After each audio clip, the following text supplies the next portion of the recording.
Hello, my name is Erin. Thank you for joining me today as we go over some of the basic terminology for Excel.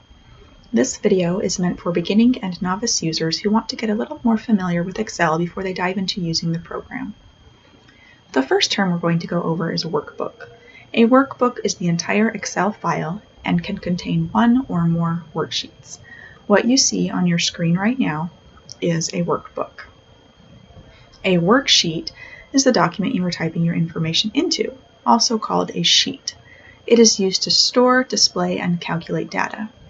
Each new workbook opens with one worksheet, which is named Sheet 1.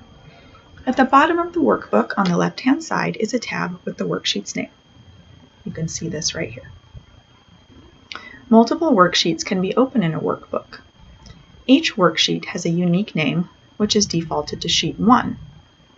Each subsequent worksheet that you add to the workbook will go up by one number. So, Sheet 2, Sheet 3, Sheet 4, and so on.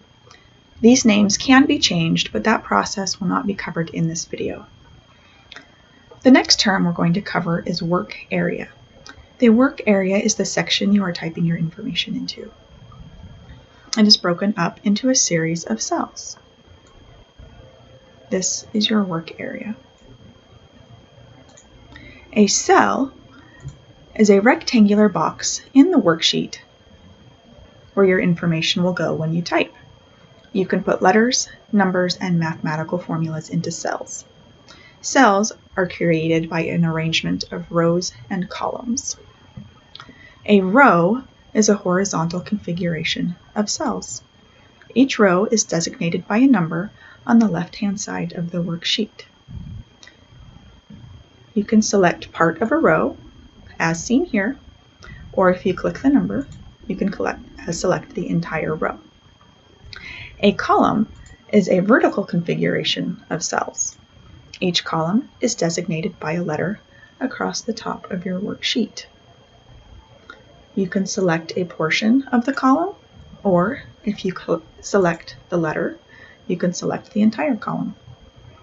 The active cell is the cell that you have selected.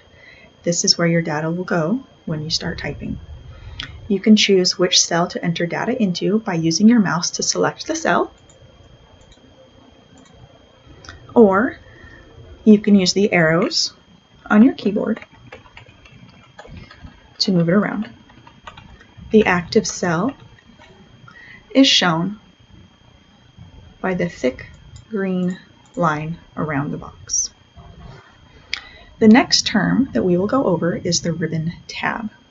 The ribbon tab is the section of buttons just above your work area. This right up here. There are a series of tabs above the buttons which group features into types.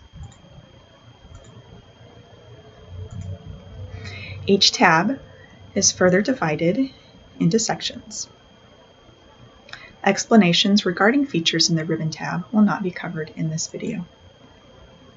And the final term that we will go over in this video is menu bar. The menu bar is above the ribbon tab, right up here. It has buttons for save, undo, redo, touch mouse mode, new document, and print. Explanations regarding these features will not be covered in this video. Thank you for joining me in learning some of the important terminology for using Excel. I hope it was helpful in making you more comfortable with using this multi-purpose program, and we hope you will join us for future videos. Thank you.